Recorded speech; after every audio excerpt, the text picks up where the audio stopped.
Press the bell icon on the YouTube app and never miss another update.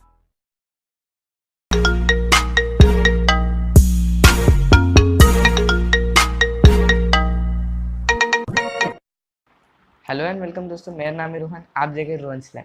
आज की इस video में मैं आपको बताऊंगा एक ट्यूबलाइट का स्टार्टर यूज़ करके हम एक फायर अलार्म कैसे बना सकते हैं। तो चलिए शुरू करते हैं।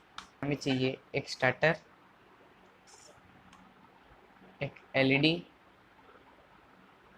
एक 9 वोल्ट का बैटरी, एक ब्रेडबोर्ड, एक बजर और हेडर वायर्स।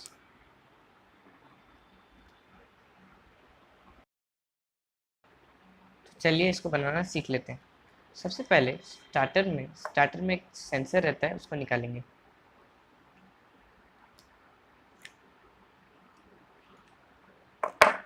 ये जो पार्ट है इसको हम लोग निकालेंगे।